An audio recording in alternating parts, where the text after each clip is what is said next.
नमस्कार। एक बहुत प्रसिद्ध कथन है, सभी चीजें जो उत्पन्न होती हैं उन्हें गुजरना ही पड़ता है। और ये बात बुद्ध जैसे महापुरुष पर भी लागू हुई। उनका जाना, जिसे महापरिनिर्वाण कहते हैं, वो कोई अंत नहीं था, बल्कि शायद अनित्यता पर, मतलब इम्पर्मानेंस पर उनकी सबसे गहरी शिक्षा थी। बिल्कुल। और आज हम इसी पर थोड़ी गहराई से बात करेंगे, है ना? बुद्ध के वो अंतिम दिन, उनकी वो यात्रा और उसकी विरासत क्या रही। हाँ, हमारे पास महापरिनिर्वाण, अंतिम यात्रा और विरासत से जुड़े कुछ अंश हैं। उन्हीं के आधार पर ये चर्चा करेंगे। कोशिश यही है कि इस घटना के गहरे मतलब को समझें। सही कहा। ये जानना जरूरी है कि बुद्ध का जाना भी उनके जीवन की तरह ही पूरी जागरूकता और करुणा के साथ हुआ। कहानी की शुरुआत होती है जब वो लगभग 80 वर्ष के थे। हाँ, और उन्हें एहसास हो गया था कि उनका समय अब निकट है। बिल्कुल। तो उन्होंने राजगृह से कुशीनगर की अपनी अंतिम यात्रा शुरू की। और ये कोई तेज यात्रा नहीं थी, जहाँ तक मुझे पता है। मतलब वो आराम से चले। हाँ, बिल्कुल। वो धीरे धीरे चले, रास्ते में कई जगह रुके, अपने शिष्यों को, अनुयायियों को कह सकते हैं विदाई उपदेश दिए। इसी यात्रा के दौरान उन्होंने वो महत्वपूर्ण महापरिनिर्वाण सूत्र का उपदेश दिया था। जी हाँ। उसी में उन्होंने संघ के भविष्य के लिए और उनके जाने के बाद किस पर निर्भर रहना है, इस पर बहुत साफ निर्देश दिए। और शायद उनका सबसे प्रसिद्ध संदेश अत्त दीपो भव धम्मं शरणं गच्छामि यहीं से आता है। बिल्कुल सही। स्वयं अपने दीपक बनो, धम्म को यानी उनकी शिक्षा को अपना आश्रय बनाओ। ये बहुत बहुत बड़ी बात थी। हाँ, मतलब किसी व्यक्ति पर निर्भरता नहीं, बिल्कुल नहीं, बल्कि अपनी आंतरिक क्षमता पर जोर, अपनी जिम्मेदारी पर कि सत्य तुम्हारे अंदर ही है, उसे खोजो।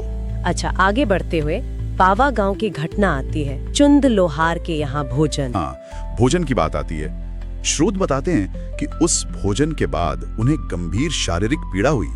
अब वो भोजन क्या था, इस पर तो देखिए विद्वानों में थोड़ी बहस है।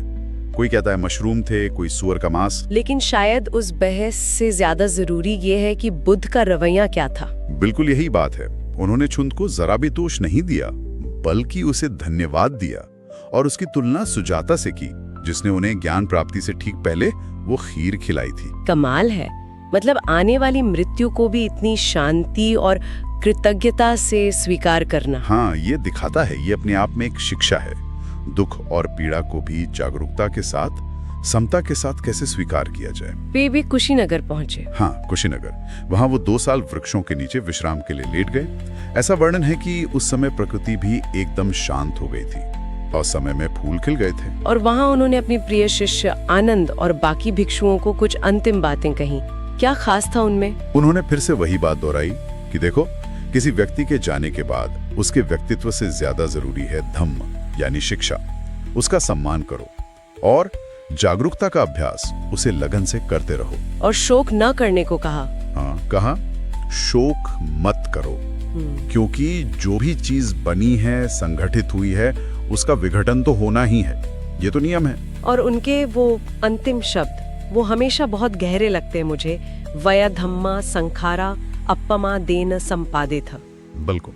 सभी संस्कारित वस्तुएं, मतलब जो भी चीजें बनी हैं, वो अनित्य हैं, उनका क्षय होना तय है। इसलिए अपमा देना, बिना प्रमाद के, पूरी जागरूकता और लगन के साथ अपने लक्ष्य के लिए प्रयास करते रहो। देखिए कितनी गहरी बात है। पहले अनित्यता की सच्चाई बताई और फिर तुरंत प्रयास करने को कहा। हाँ, क्योंकि जब सब बदल ही रहा है तो सजग प्रयास ही रास्ता है। इसके बाद बताते हैं वे गहरे ध्यान में उतरते गए। वो ध्यान अवस्थाएं। ध्यान मतलब वो मेडिटेशन की गहरी स्टेजेस। हाँ, मन की अत्यंत शांत और एकाग्र अवस्थाएं, एक के बाद एक उन गहराइयों में उतरते हुए पूरी स्थिरता और शांति में, अंततः जिसे परिनिर्वाण कहते हैं, उसमें विलीन हो गए। जन्म और मृत्यु के चक्र से पूरी तरह मुक्ति। उनके जाने के बाद फिर क्या हुआ? कुशीनगर के जो मल्ल शासक थे, उन्होंने पूरे राजकीय सम्मान के साथ उनका अंतिम संस्कार किया। और उनके अवशेषों का क्या हुआ? सुनने में आता है उन्हें बांटा गया था। हाँ, उनके अवशेषों को 8 हिस्सों में बांटा गया और ये हिस्से अलग अलग राज्यों को दिए गए, जिन्होंने उन पर स्तूप बनवाए। स्तूप जैसे स्मारक? स्मारक तो थे, लेकिन सिर्फ याद के लिए नहीं, वो बुद्ध की शिक्षाओं और सत्य के प्रतीक बने। आसक्ति या शोक के लिए नहीं, बल्कि प्रेरणा के लिए, स्मृति के लिए। ये बात भी ध्यान देने वाली है कि उन्होंने अपना कोई उत्तराधिकारी, कोई सक्सेसर नहीं चुना। नहीं, बिल्कुल नहीं। उनका निर्देश बहुत साफ था। धम्म और विनय यानी शिक्षा और अनुशासन के नियम, यही तुम्हारे मार्गदर्शक होंगे। और वही हुआ भी। हाँ, वही हुआ। उनकी शिक्षाएं ही आज हमें थेरवाद, महायान, वज्रयान जैसी अलग अलग बौद्ध परंपराओं में दिखती हैं। सोचिए, करीब 45 साल उन्होंने शिक्षा दी। और वो ज्ञान आज भी 2500 साल बाद भी प्रासंगिक है। बिल्कुल। तो कुल मिलाकर बुद्ध की मृत्यु भी उनके जीवन जैसी ही थी, जागरूकता, करुणा और सत्य से भरी हुई। और शायद ये अनित्यता पर उनकी सबसे स्थायी, सबसे गहरी शिक्षा थी। सही कहा। उनकी शिक्षाएं आज भी उतनी ही मायने रखती हैं। जहां भी दुख है, पीड़ा है, वहां बुद्ध का दिखाया मार्ग, वो जागरूकता और करुणा का रास्ता मौजूद है। हाँ, जैसा किसी ने कहा भी है कि बुद्ध कभी वास्तव में गए ही नहीं, उनकी शिक्षाएं जीवित हैं। बिल्कुल।